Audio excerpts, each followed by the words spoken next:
Assalamualaikum warahmatullahi wabarakatuh. Jamaah rahimakumullah, bersama-sama kita buka pertemuan di ba'da maghrib ini dengan membacakan basmalah. Bismillahirrahmanirrahim. Alhamdulillah nahmaduhu wa nasta'inuhu wa nastaghfiruh wa na'udzu billahi min sururi anfusina wa min sayyiati a'malina.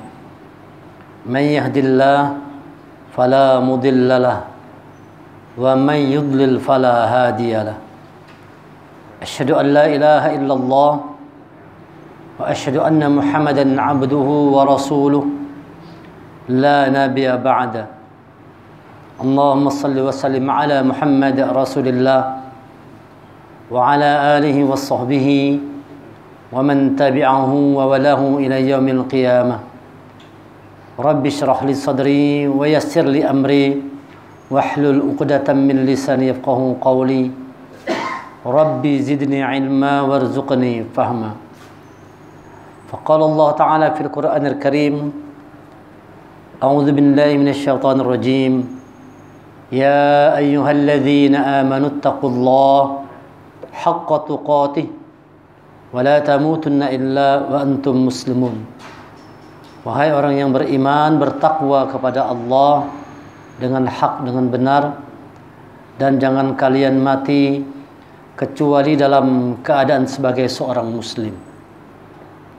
Ya ayuhan nasu taqu rabbakum alladzi khalaqakum min nafsin wahidah wa khalaqa minha zawjaha wa bassa minhuma rijalan katsiran wa nisaa'a. Wattaqullaha alladzi tasaaluna bihi wal arham innallaha kana 'alaikum raqiba. Ya ayyuhalladzina amanu taqullaha wa qulu qawlan sadida yuslih lakum a'malakum wa yaghfir lakum dhunubakum wa man yuti'illaha wa rasulahu faqad faza fawzan 'azima. Alhamdulillah, segala puji kita panjatkan kehadirat Allah Subhanahu wa Ta'ala yang masih memberikan kesempatan kepada kita semua untuk bisa berkumpul pada malam hari ini di Musala Miftahul Jannah dalam rangka sama-sama kita untuk tadabbur Al-Quran, merenungkan, menghayati, memahami ayat-ayat Allah dalam rangka tentunya untuk kita jadi orang yang bertakwa kepada Allah. Karena tidak mungkin kita mampu jadi orang yang takwa kepada Allah tanpa petunjuknya. Dzalikal kitabu la raiba fi hudan lil muttaqin. Al-Quran ini adalah kitab yang tidak ada keraguan di dalamnya. Hudan, dia petunjuk lil muttaqin, bagi orang-orang yang takwa kepada Allah. Artinya siapa orang yang mau bertakwa kepada Allah, dia mesti menjadikan Quran itu sebagai petunjuk di dalam hidupnya. Jadi ketika kita terbuka hati untuk mau belajar Al-Quran, untuk mau memahami ayat-ayat Al-Quran, itu adalah satu nikmat yang Allah berikan, yang tidak diberikan kepada semua orang. Quran ini Allah berikan kepada orang-orang terbaik. Nah, jadi insya Allah yang hadir malam hari ini adalah orang-orang terbaik semua, orang-orang pilihan Allah. Summa arsnal kitab alladzina istafaina min ibadina. Kemudian kitab Al-Quran itu kami wariskan kepada abdi-abdi kami yang terbaik. Allah wariskan Quran kepada abdi-abdi pilihannya. Jadi kalau kita dikasih Allah terbuka hati, dikasih Allah kesempatan untuk mempelajari Quran, itu harus betul-betul kita syukuri. Dengan cara kita sungguh-sungguhlah kita belajar, memahami, berjuang dengan Al-Quran ini. Menghadapi orang kafir itu dengan senjata kita kalah. Fala tuti'il kafirin wajahiduhum jihadan kabira. Di dalam surah Al-Furqan surah 25 ayat 52 Allah mengatakan fala tuti'il kafirin. Jangan kalian taati, jangan kalian ikuti orang-orang kafir itu. Wajahiduhum jihadan kabira, dan berjuanglah terhadap mereka itu dengannya Al-Quran, dengan semangat perjuangan yang besar. Di dalam Al-Quran, Al-Quran terjemah ini para mufassir mengartikan jihadan kabira itu adalah dengan Al-Quran. Di zaman Rasul, Islam ini begitu kuat, begitu disegani. Kenapa bisa demikian? Karena ada Al-Quran yang dijadikan petunjuk dalam hidup. Di zaman para sahabat, Islam itu begitu kuat, ditakuti, disegani, dihormati. Kenapa? Ada Al-Quran dijadikan pedoman hidup kita. Beberapa tahun, ratus tahun berikutnya, di Turki sana, Al-Fatih, Muhammad Al-Fatih, itu mampu menundukkan Konstantinopel. Yang tidak bisa orang menaklukkannya, dia mampu menaklukkannya. Salah satu itu adalah karena Quran tidak pernah lepas dalam kehidupannya. Saban malam sholat tahajud, saban malam membaca Quran. Quran ini adalah kunci kemenangan. Kalau kita tinggalkan Quran, kita akan kalah. Tapi siapa orang yang betul-betul menjadikan Quran ini sebagai pedoman dalam hidup, dia akan menjadi orang yang menang dalam kehidupan dunia dan akhirat.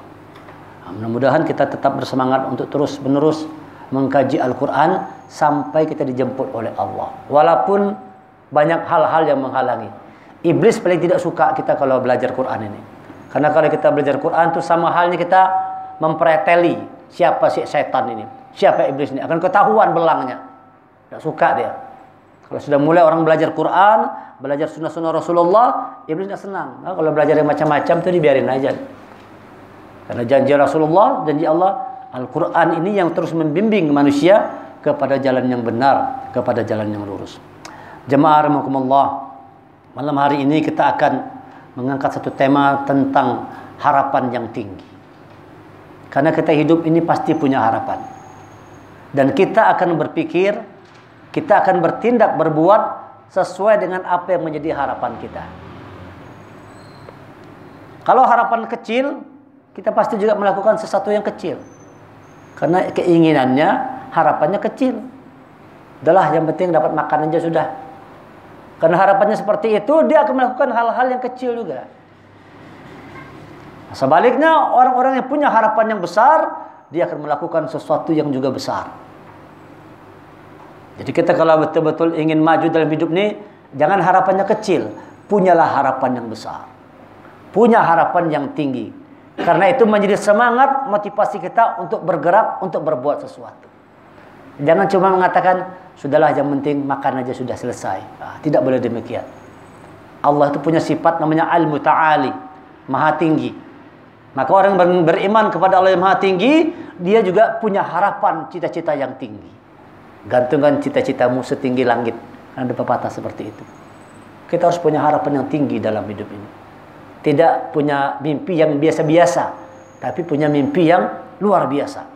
Lalu dengan itu kita termotivasi untuk melakukan sesuatu yang luar biasa juga. Nah, kata Umar bin Khattab mengatakan, orang yang paling malas itu adalah orang yang tidak punya harapan dalam hidup. Itu paling malas. Karena ada harapan dalam hidupnya. Pagi-pagi minum kopi di rumah, orang begawinya diam di rumah aja. Yang penting ngopi, merokok lancar, beres sudah aja. Itu aja. Ya gimana mau maju? Karena berpikirnya sederhana sekali. Yang penting pagi-pagi kau ngopi aja, merokok sebilah, sudah cukup dah. Kau hidup dah. Siang ada makan, malam selesai sudah. Nah, ini orang-orang yang akhirnya jadi malas karena tidak punya harapan yang besar dalam hidupnya. Lalu lakukan sesuatu, mimpi, harapan, cita-cita yang besar. Dan kita harus punya keyakinan bahwa kita bisa meraih apa yang kita harapkan. Apa kata Al-Fatih dalam kata-katanya itu? Waktu dia berkali-kali menyerang Konstantinopel, tidak pernah berhasil, kalah terus. Lalu ada sebagian pasukannya sudah mulai putus asa. Sudahlah kita pulang aja lah. Buat apa kita maju kalah terus? Tak mungkin kita bisa menjebol dinding tembok Konstantinopel. Tidak mungkin bisa. Kita gagal terus. Apa kata jawab Al-Fatih? Jangan pernah mengatakan tidak mungkin sebelum engkau mati. Artinya berjuang terus, mencoba terus, berpikir terus. Pada akhirnya jebol. Nah, kan? Pada akhirnya tembok Konstantinopel itu bisa dijebol, dihancurkan oleh pasukan Al-Fatih. Kenapa? Punya satu keyakinan yang kuat bahwa dia akan mampu menundukkan Konstantinopel. Dari kecil ditanamkan tuh. Aku bisa menundukkan ini. Asal dia dipandang untuk Konstantinopel, suatu saat akan kutundukkan. Suatu saat akan kutundukkan. Dia punya harapan yang besar. Dan akhirnya itu diwujudkan. Sebagaimana kata Rasulullah kan, suatu saat akan datang panglima terbaik dengan pasukan terbaik yang akan menundukkan Konstantinopel. Itu dia Al-Fatih orangnya. Kenapa itu? Dari harapan yang tinggi menghasilkan satu kerja yang besar juga. Harapannya tinggi. Nah, jadi kawan-kawan sekalian, bangunlah harapan yang tinggi. Ya kan?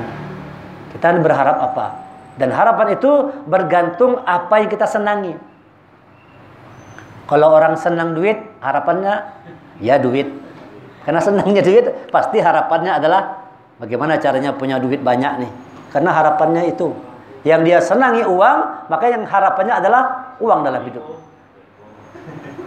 Kalau orang misalnya ingin pangkat, ingin kekuasaan, ingin jabatan, ya kan?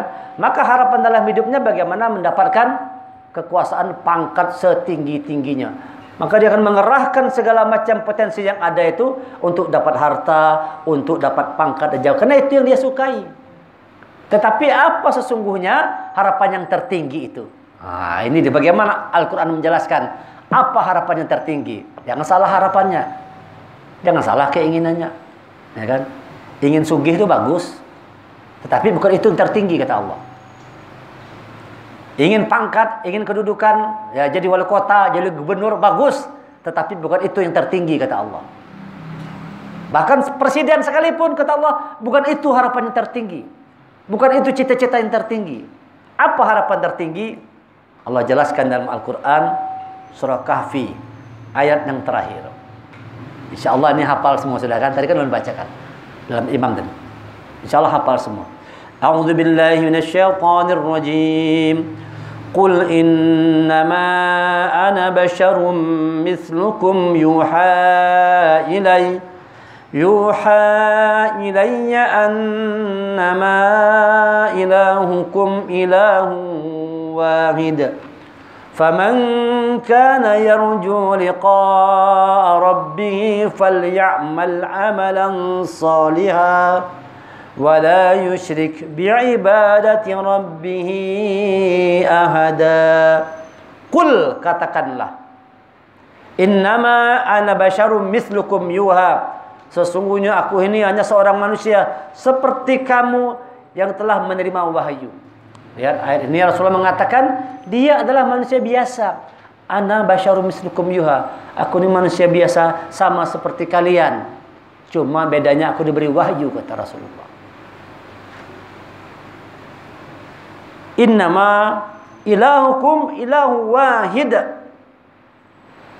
yang telah bahwa sesungguhnya Tuhan kamu adalah Tuhan yang satu. Jadi semua nabi itu dari Nabi Adam sampai ke Muhammad Rasulullah itu membawa visi yang sama. Apa itu? Mengajarkan la ilaha illallah. Tidak ada Tuhan yang lain kecuali Allah. Ilahukum ilahu wahid. Tidak ada dua, tidak ada tiga, hanya ada satu Allah saja. Semua nabi itu yang diajarkannya. Faman kana yarju liqa'a rabbih falyamal amalan shalihan. Maka barang siapa yang berharap, nah ini dia harapan tertinggi itu. Ini dia harapan tertinggi. Maka barang siapa berharap pertemuan dengan Tuhannya. Ini jadi harapan orang beriman yang tertinggi itu adalah bagaimana nanti bertemu dengan Allah. Orang beriman itu harapan tertingginya. Kayak apa caranya nanti kalau kita mati di akhirat bisa bertemu, berjumpa dengan Allah. Itu harapan tertinggi. Gubernur bukan tertinggi, presiden tidak tertinggi. Kenapa? Belum tentu nanti kalau mati bertemu Allah. Belum tentu kalau mati bertemu Allah. Walaupun di dunia dia hebat, tapi belum tentu nanti di akhirat dia bisa bertemu dengan Allah. Maka Allah mengatakan, faman kana yarju liqa'a rabbihim, barang siapa yang berharap bertemu dengan Tuhannya. Jadi ini harapan tertinggi dalam orang beriman tuh, ingin bertemu Allah.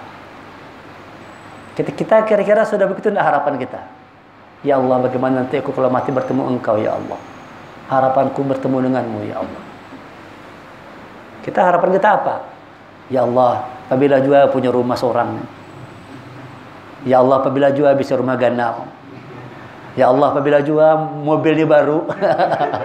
Ya kan? Harapan kita macam-macam kan. Ya Allah, apabila juga dapat uang banyak. Banyak harapan-harapan kita. Itu harapan-harapan kita banyak sekali. Tetapi orang yang dalam hatinya tertancap iman, yang diharapkan satu aja. Yarju liqa rabbih, bertemu dengan Tuhannya. Itu baru hebat, harapannya satu aja. Bertemu dengan Tuhannya. Nah, tetapi ini tentu tidak mudah. Harapan ini tidak mudah. Harus ada himmah. Himmah itu artinya keinginan kita tuh kuat dan usahanya kuat. Keinginan untuk mewujudkan tadi itu, harapan tadi itu kuat, dibarengi dengan usaha yang kuat. Ya kan, kalau misalnya cita-citanya masuk surga Jannatul Firdaus, ya kan? Bangun malam kada suah, puasa sunnah kada pernah, mengaji seminggu sekali aja. Ya kalau mengaji seminggu sekali aja, maunya surga Firdaus, tapi kada sesuai dengan usaha. Nah, sholat masbuk, ya kan? Terlambat taruh sholatnya. Sedekah 1000 aja waninya, gimana? Jadi kita kalau betul-betul ingin harapan yang tertinggi, maka lakukan usaha yang besar juga. Kalau cita-citanya besar, usahanya juga harus besar.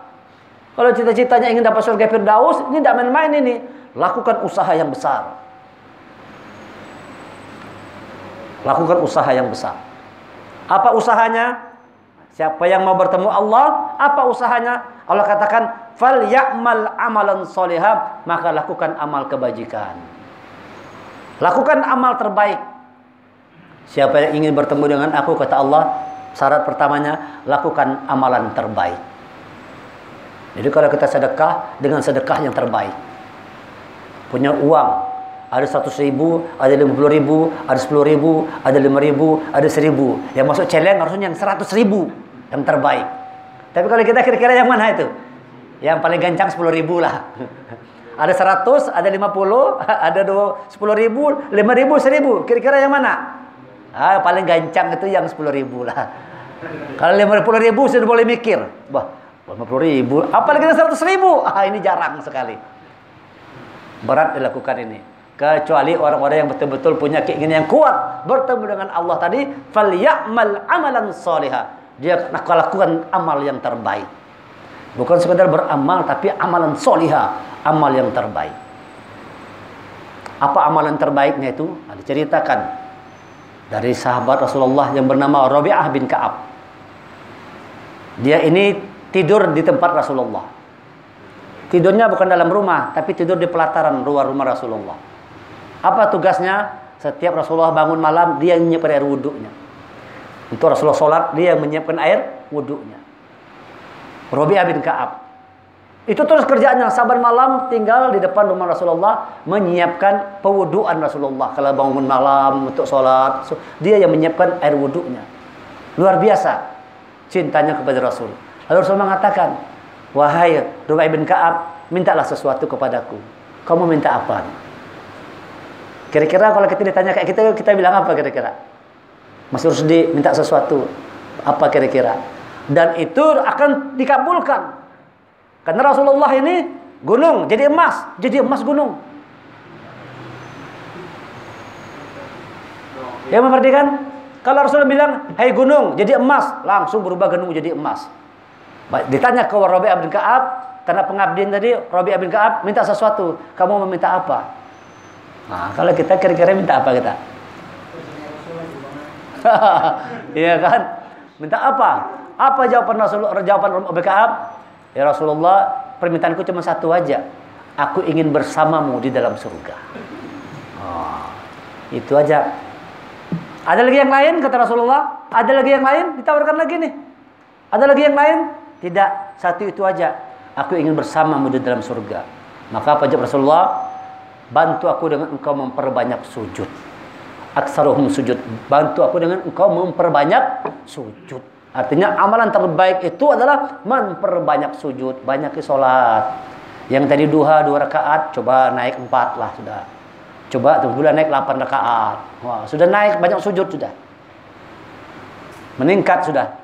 Qobliyah ba'diyah dijaganya sudah, ya kan? Salat sunnah dikerjakannya. Habis wudu, salat wudu. Wah, mulai banyak salatnya, memperbanyak sujud. Amalan terbaik itu adalah perbanyak sujud. Falyamal amalan sholiha. Yang ingin bertemu dengan Allah, lakukan amalan terbaik. Ini kalau kita sholat dengan sholat yang terbaik, sedekah dengan sedekah yang terbaik. Kalau kita mengaji dengan memberikan yang terbaik, ya kan? Berikan terbaik. Ketika kita persiapan mengaji seperti ini, persiapan terbaik. sungguh-sungguh serius mendengarnya, terbaik, berikan sesuatu yang terbaik supaya Allah juga memberikan yang terbaik untuk kita. Faman kana yarju liqa'a rabbih falyamal amalan shaliha. Kalau kau ingin bertemu dengan aku, kata Allah, lakukan amal yang terbaik. Maka tugas kita ini sebelum mati banyak hibah amal aja. Banyak hibah amal. Jadi segala macam fasilitas yang Allah berikan kepada kita itu, segala macam kemampuan potensi yang Allah berikan kepada kita itu untuk beramal kebajikan. Itu beramal kebaikan. Kecerdasan kita, harta kita, apapun yang Allah berikan, untuk itu dan melakukan amal kebajikan. Ini tanda orang yang berharap bertemu Allah, falyamal amalan shaliha. Dia banyak melakukan amal kebaikan. Wasta'inu bis-sabri was-shalah wa innaha lakabiratun illa 'alal khashi'in. Minta tolong kepada Allah dengan sabar dan salat, sesungguhnya itu berat kecuali bagi orang-orang yang khusyuk. Siapa orang yang khusyuk ini? Alladzina yazunnuna annahum mulaqu rabbihim wa annahum ilaihi raji'un. Yaitu orang-orang yang menduga, menyangka bahwa dia akan bertemu dengan Allah Tuhannya, akan kembali kepada Allah. Itu tanda orang khusyuk salatnya tuh. Hasil habis sholat, dia ingin bertemu dengan Allah. Di dalam sholat ingin bertemu Allah. Setelah selesai sholat, dia ingin bertemu dengan Allah. Dalam sholat dia ketemu Allah itu. Kalau kita dalam sholat ketemu apa kita? Ketemu dompet. Oh, di atas lemari ada dompet. Lupa dompet di mana? Waktu sholat ingat. Di atas lemari ada dompet. Oh iya, di atas lemari. Ketemu dompet dalam sholat. Orang harusnya ketemu Allah kan? Tapi dia ketemu dompet. Ketemu uang di mana tadi, lupa menghendak uang, kalau di bawah lemari rupanya uang tadi. Oh, ingat dalam sholat. Dalam sholat ketemu dompet, dalam sholat ketemu uang. Orang yang khusyuk itu dalam sholatnya bertemu Allah. Maka setelah dia selesai sholat, cerminan dirinya mencerminkan sifat-sifat Allah dalam diri itu. Kalau Allah Rahman Rahim, pengasih penyayang, orang yang sudah bertemu Allah dalam sholatnya pasti jadi orang yang kasih sayang. Pasti itu. Itu tanda sholat itu diterima Allah tuh. Habis sholat orang yang sudah bertemu Allah, hasilnya apa itu? Karena Allah Rahman Rahim, tumbuh sifat kasih sayang dalam dirinya. Karena Allah itu maha sabar, maka orang itu jadi penyabar. Karena Allah itu maha pemaaf, orang yang bertemu Allah dalam sholatnya jadi orang yang pemaaf. Seluruh sifat-sifat Allah yang baik hidup dalam dirinya. Allah maha mengetahui, dari dia jadi orang yang cerdas, belajar terus. Allah maha adil, dia adil. Allah maha mensyukuri, dia bersyukur. Lihat itu. Allah latif, maha lembut. Orang yang bertemu Allah dalam sholatnya jadi orang yang lembut. Jadi orang yang lembut. Hatinya lembut. Orang yang lembut itu yang bagaimana? Ya kan, kadang-kadang kita perlu juga paham nih. Yang lembut, orang yang ngomong pelan-pelan belum tentu lembut lagi hati. Belum tentu lagi lembut hati. Walaupun ngomongnya pindah lembut, benar, belum tentu tuh. Orang-orang politik lemah lembut ngomongnya bahaya. Lemah lembut kan, ngantar beras anak pilkada kan, ngantar beras, ngantar sarung, lembut kada. Bapak ibu, wah, kalau perlu cium tangan, ketemu orang tua cium tangan, wah, karena ini mah, ya kada corona, ini kada kawala corona kan.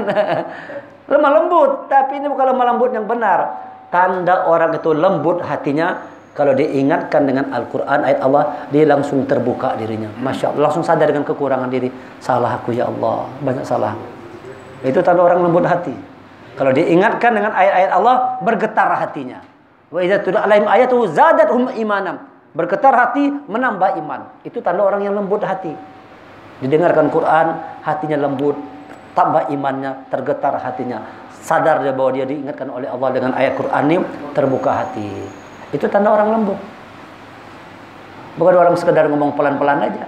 Ya kan? Banyak juga orang yang ngomong pelan-pelan keras hatinya. Ya kan gitu kan. Bini kita tuh ada yang pinanya lembut, belum tentu keras juga, banyak juga pengarasan. Ada yang cerewet, hatinya lembut. Nah, pilih mana? Ini syarat pertama untuk bertemu Allah, falyamal amalan shaliha. Lakukan amal yang terbaik. Apa amal yang terbaik itu? Perbanyak sholat.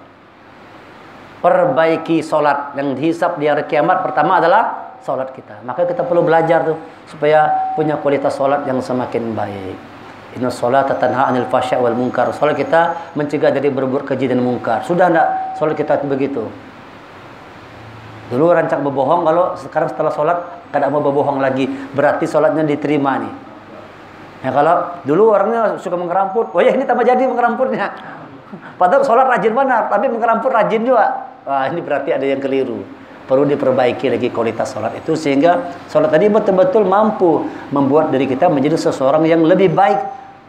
Sholat itu kayak bengkel. Jemaah rahmatullah, sholat itu seperti bengkel. Iya, seperti bengkel. Ya kalau mobil rusak kan itu harus masuk bengkel kan. Kalau bengkel ini kada ahli itu kada tambah baik, tambah rusak iya. Kalau kada ahli harus dimasukkan kepada bengkel yang ahli.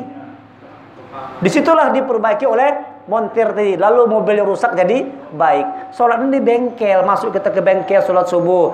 Mana yang kurang-kurang kendor dikencangkan lagi oleh malaikat. Nah, semuanya. Ya kan? Ada baut-baut yang kendor dikencangkan lagi supaya nanti nyaman jalan mobil tadi itu.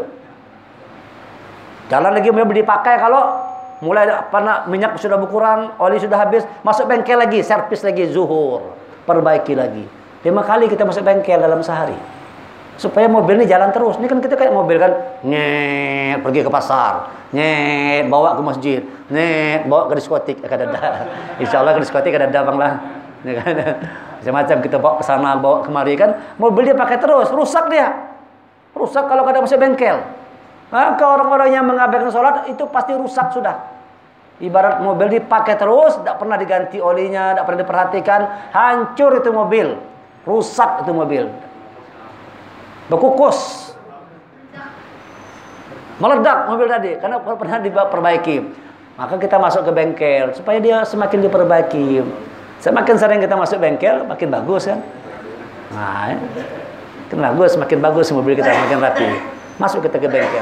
Sebaik-baik amal adalah memperbanyak sujud di hadapan Allah Subhanahu wa taala. Karena itu adalah saat terdekat Allah dengan abdinya adalah pada saat kita sujud. Itu saat terdekat Allah dengan abdinya adalah pada saat sujud. Makanya kita bagus itu memperlama sujud dan berdoa di dalam sujud. Waktu kita sholat sorangan. Kalau berjemaah jangan pulang, imamnya lawas. Kasihan kalau makmum belakang kalau kita lawas bandar jaga. Nah, kan dapat kajian sudah bagus sujud ni lawas jar. Banyak berdoa jar. Makmum belakang lawas menghalangi kan. Ah, jangan juga. Ya, kalau jangan juga seperti itu. Pas kita salat sendirian dan salat malam, tuh sujudnya lamakan. Panjangkan sujud tawil. Malamnya panjang. Itu beribadah kepada Allah. Itu yang pertama. Yang kedua, wala yusyrik bi ibadati rabbih ahada, dan janganlah engkau mempersekutukan dengan sesuatu pun dalam beribadah kepada Tuhannya. Jadi jangan sekutu. Yang pertama, lakukan amal terbaik. Yang kedua, jangan musyrik. Ini syarat bertemu Allah dua dalam Quran dikatakan. Yang pertama, lakukan amal terbaik. Yang kedua, jangan musyrik. Jangan kita syirik dalam berbuat amal ibadah itu. Ada orang kadang-kadang kan dia sudah rajin sholat, tapi banyak kesyirikan juga digawe. Ya kalau macam-macam yang digawe, kalau sudah sholat tapi pergi ke dukun juga, minta penglaris juga ke dukun kan. Nah, padahal sudah sholat juga ini, tapi masih bercampur dengan kemusyrikan. Yang mau bertemu Allah, wala yusyrik bi ibadati rabbih ahada. Ketika engkau beribadah kepadanya, jangan bercampur amal ibadah itu dengan kemusyrikan. Lurus. Syirik itu artinya terpecah. Syaraka, syirik itu terpecah bercabang. Nah, tidak boleh kita terpecah atau bercabang-cabang. Tuhan kita tidak boleh banyak, satu aja. Allahu Ahad. Satu dia. Tapi kalau syirik lebih dari satu. Nah, karena kalau Allahu Ahad satu, tapi kalau syirik ini lebih dari satu Tuhannya. Nah, dulu kan zaman Nabi Tuhan 3, Lata, Uzza, Manna. Nah, sekarang Tuhan lebih banyak lagi. Lebih banyak lagi Tuhan. Bini jadi Tuhan. Anak jadi Tuhan, duit jadi Tuhan, kerjaan jadi Tuhan, banyak dituhankan. Rumah jadi Tuhan, pangkat jadi Tuhan. Lihat itu, banyak yang dituhankan oleh Allah. Katakan wala yusyrik bi ibadati rabbih ahada. Jangan ada kemusyrikan dalam beribadah kepadanya. Dua aja yang dijaga. Lakukan amal kebajikan, jangan musyrik. Faman kana yarju liqa rabbih falyamal amalan shalihan. Wala yusyrik bi ibadati rabbih ahada. Maka barang siapa yang berharap bertemu Tuhannya, yang pertama falyamal amalan shaliha. Lakukan amal terbaik. Yang kedua, wala yusyrik bi ibadati rabbih ahada. Jangan musyrik dalam beribadah kepada Tuhannya. Jangan dicampur-campur. Maka kita perlu belajar. Perlu belajar jangan sampai berbuat sesuatu yang musyrik. Mencegah kemusyrikan ini jauh lebih penting dari sekedar kita melakukan amal. Apa misalnya contoh. Ini ada cerita seorang ahli ibadah. Ini ceritanya sudah terkenal. Insya Allah pian-pian sudah mendengar di kisah. Tapi kita ulang lagi untuk pelajaran. Berapa menit lagi nih? Berapa menit lagi? 4 menit lagi. Mudah-mudahan ceritanya 2 menit.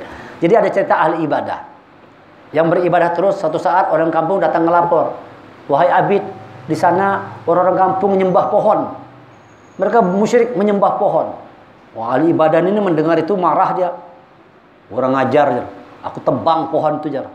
Karena memang ini mencegah kemusyrikan penting. Wajib mencegah kemusyrikan. Kalau kita tahu di depan mata kita ada kemusyrikan, kita harus punya keberanian untuk mencegah. Pak, maaf, kemusyrikan kada boleh. Wajib hukumnya mencegah kemusyrikan. Lalu si abid tadi bawa kapak kalau anak menebang pohon. Di tengah jalan dia dangi iblis. Kalau iblis nyamar jadi seh juga. Assalamualaikum ya iblis. Wah, iblis assalamualaikum juga. Waalaikumsalam. Mudah-mudahan pian dapat rahmat Allah aja. Didoakan iblis. Iblis hebat benar. Mudah-mudahan bapak dapat rahmat Allah aja. Mendoakannya. Anak kemana? Gerang bawa kapak tu jar. Jar ahli ibadah, aku nak menebang pohon tu. Karena sana banyak orang menyembah pohon musyrik. Jar iblis, percuma juga dipotong. Kalaupun dipotong tumbuh lagi kena ajar. Walaupun ikan potong tebang tumbuh lagi, ya kan? Tetap disembah orang lagi. Tidak, pokoknya mau ku tebang. Kalau kamu menebang betul, aku tidak mengizinkan, akan kuhalang gitu. Lalu berkelahi berdua nih, kalau berantem keluar nih, kalah iblis tadi. Kalah iblis, tekan dadanya. Ayo, kata yang ahli ibadah tadi. Apakah melawankah? Kira-kira bahasa Banjar kayak itu. Kalau wanita lagi, aku menyerah, kata iblis nih. Tapi bagaimana kalau seandainya kutawarkan sesuatu yang lebih bagus daripada ikan menebang pohon tadi? Iblisnya hebat kan? Godaannya, rayunya hebat. Apa gerang? Kata ahli ibadahnya. Ikan kan orang miskin. Fakir, tidak punya apa-apa. Jadi beban masyarakat, jadi beban keluarga. Kayak apa? Kalau saban hari di tempat tidurmu, setiap kau bangun tidur ada uang 2 dinar. 1 dinar tuh 7 gram emas. 7 gram emas. Berapa sekarang 1 gram tuh? 1 juta ya. Jadi kalau 2 dinar 14 gram emas itu anggap aja 14 juta sehari. Wah, banyak dong duitnya ngejar. Ahli ibadah nih. Lebih bagus ku kasih uang 2 dinar, dengan itu kau tidak jadi beban orang lain lagi dan engkau bisa bersedekah. Nah, lebih bagus bersedekah daripada kau menebang pohon itu. Dalam hati orang abid nih, bujur jua nih jar. Nah, ajaran di ibadah nih, bujur jua. Kalau kayak gitu aku batal aja sudah nebang pohon. Tapi bujurlah. Kalau kadang aku tebang pohon tuh jar. Oke, kata iblis. Bangun tidur besok ada 2 dinar. Hari pertama ada. Hari kedua bangun ada lagi. Bangun hari ketiga ada lagi duit tadi.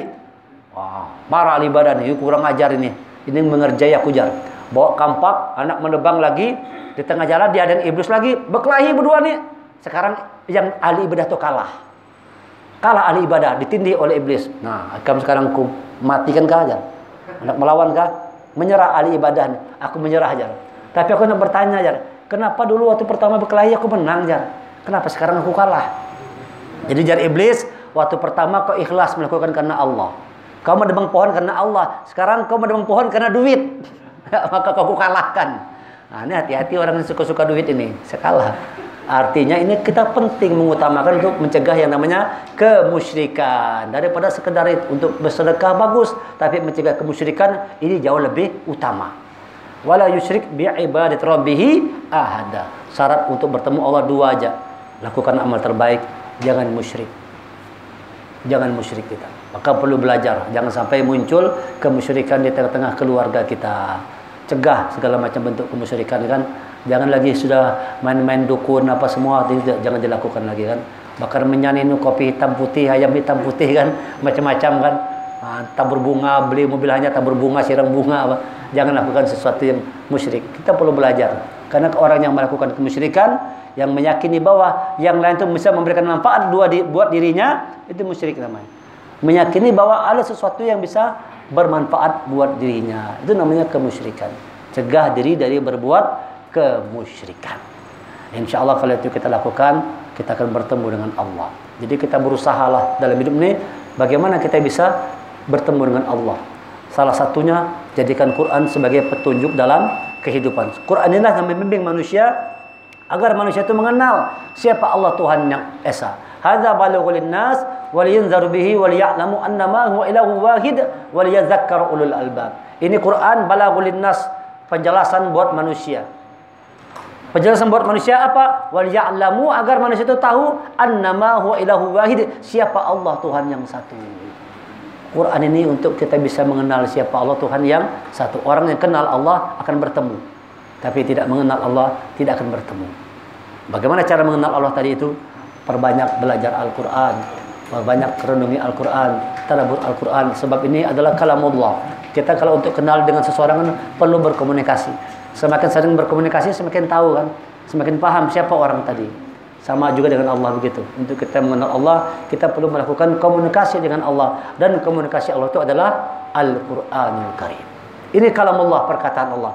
Maka perbanyaklah membaca Al-Quran, perbanyak tadabbur Al-Quran, renungi ayat-ayatnya, pahami ayat-ayatnya. Insya Allah kita dibukakan hati untuk kita dapat memahami petunjuk Allah. Hingga nanti kita di akhirat, semua dikumpulkan kembali dalam surga, dapat melihat wajah Allah. Tidak ada kenikmatan yang melebihi nikmatnya kita melihat wajah Allah. Dan itu hanya dapat dilakukan oleh orang-orang yang sepanjang hidupnya menjadikan Allah sebagai tujuan dalam hidup. La ilaha illallah. Tidak ada yang lain yang diharapkan kecuali berharap bertemu dengan Allah. Mudah-mudahan kita nanti di akhir bisa bertemu dengan Allah Subhanahu wa taala. Subhanaka wa bihamdika asyhadu an la ilaha illa anta astaghfiruka wa atubu ilaik. Kita tutup sama-sama membacakan hamdalah. Alhamdulillahirabbil alamin. Wal afu minkum. Assalamualaikum warahmatullahi wabarakatuh.